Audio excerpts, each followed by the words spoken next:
Sassy is getting her hoofs trimmed. She's getting a mani-pedi today. It's been almost 8 weeks since she had her last mani-pedi in Washington State. And this is our new farrier, Julia. Hello. Hey, by the way, this is not often do I find a female farrier. Mm-hmm. So are there more women getting into the field? Absolutely, and more by each day. Yes, Okay. ma'am.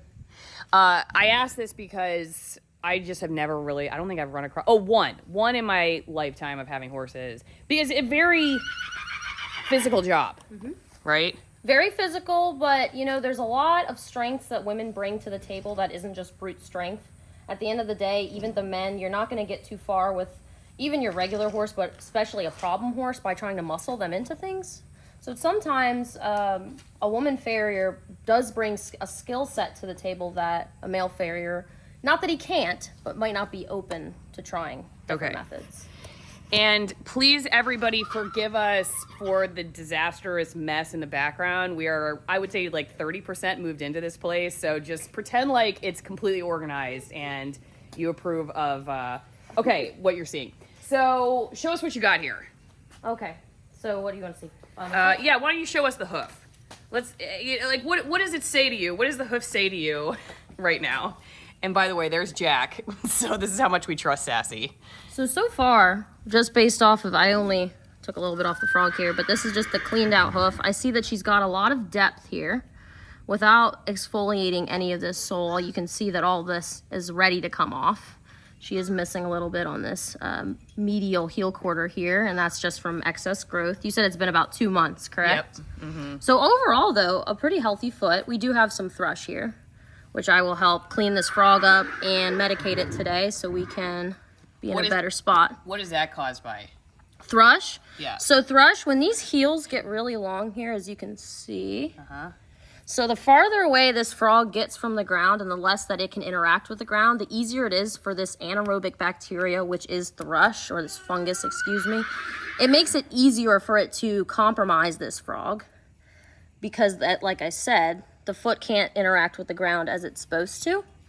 And as it gets packed with dirt, poop, what have you, it just creates a better environment for thrush to thrive. Like I said, it's anaerobic, which means that it likes environments without any oxygen. So as we get heel height and packed in dirt and excess material, just makes this infection easier to eat away deeper into this frog.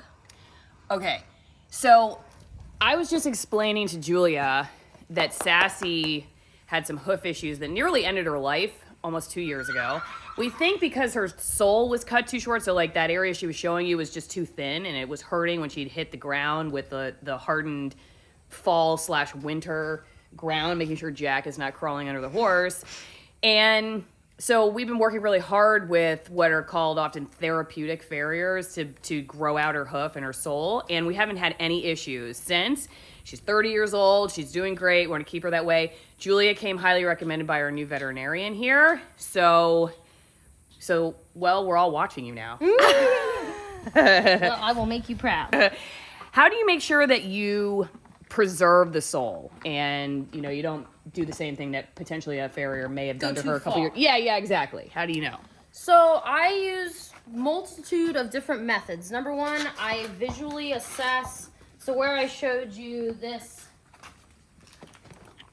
divide between sole and wall here is a pretty good indicator that this is all excess. So first thing I'm going to do when I put hands on this foot is I'm going to take my knife and I'm going to lightly run it around this edge.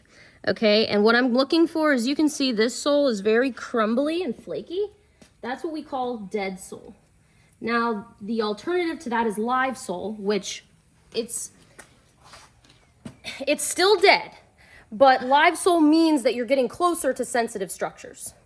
So when I hit live sole and I see that sole has become more moisturized, you can't flake it away, that's telling me, okay, I'm getting closer. Next, what I'll do is I'll palpate the sole. I can either do that with my hands or I can use hoof testers. My hands give me a pretty good indicator. If I can mush that sole and I feel give, then that tells me that, okay, I've gone far enough. Now, some horses are very stoic to just your hand pressure. I will use hoof testers and see if she gives me a reaction.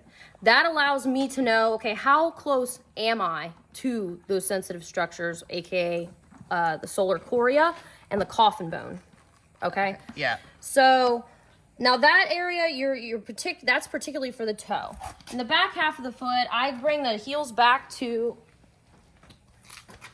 where they're not running forward. As you can see, these heels are starting to migrate forward. I'm going to bring them back to flat and straight under this hoof. So she's really standing straight in line with the bony column here.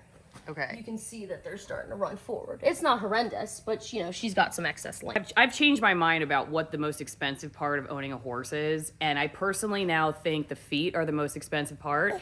Not necessarily because a farrier costs more than a vet, for instance, but if something goes wrong with the feet, that's it, dude, because your horse needs to be able to stand up. So they can't stand up, you're in trouble. That's why, you know, I realize now it is worth paying for a good farrier, because you will save boatloads of money in the long run if you get one that knows what they're doing, versus, you know, $30 here and there, and now you've got a $6,000 problem on your hand because your horse can't walk. So what's that tool called? This is just a right hand knife. It's pretty straight. You can get different levels of drop to it. I like a straighter knife so I don't have to remove too much sole if I don't want to. This is a loop knife. I use this pretty much solely for the frog. So just getting into these little grooves here and cleaning it up. Do you have any recommendations for how to find a farrier who knows what they're doing? Like how to weed out the good ones from the bad ones? So here's a good indicator of, see this sole here that we're starting to uncover? That's live sole, like I was telling you about. You can see this is very dead, very Meaning flaky. that she can feel it. She can't feel this, not yet, but we're getting closer. Okay. So as far as your question about finding a reputable farrier, I definitely recommend going with your vet's recommendations. And also another thing you can do is go to a website called the AFA, the American Farriers Association. And the farriers you'll find there are certified, so they've gone through a training process and a testing process to ensure you're not getting somebody that maybe hasn't done their due diligence as far as education goes. What's this called? These are nippers. So this helps to just take off the big chunks of foot that I'm removing here.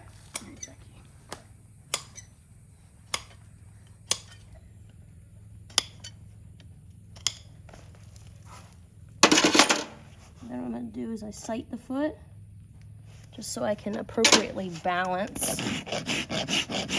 this foot, set it up the best I can over the course of this cycle. What's this called? A rasp. This is a farrier's best friend, most used tool. Ultimately, what is a farrier doing? I mean, we call it trimming, but what, you're just trying to keep the hoof the way it would be in the wild? Or, I mean, what's the ultimate, you know, purpose to what a farrier does?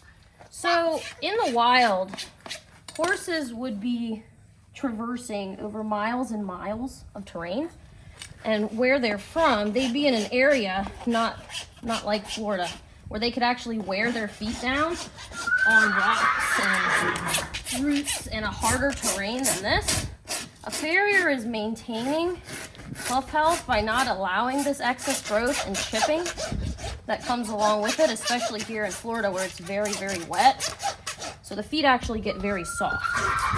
I like to think of it almost as a block of wood. Now, it's a highly specialized block of wood, but what I mean by that is when these feet are allowed to get very wet and they have such a large animal standing on top of them, flares will get worse, chipping will get worse.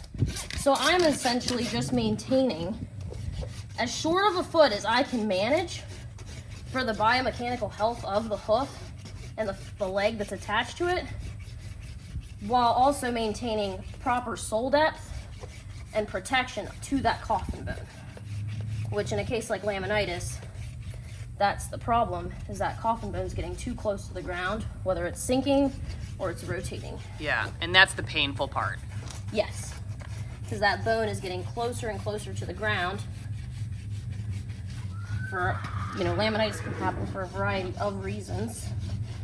whether it's mechanical or caused by a metabolic issue or a systemic issue.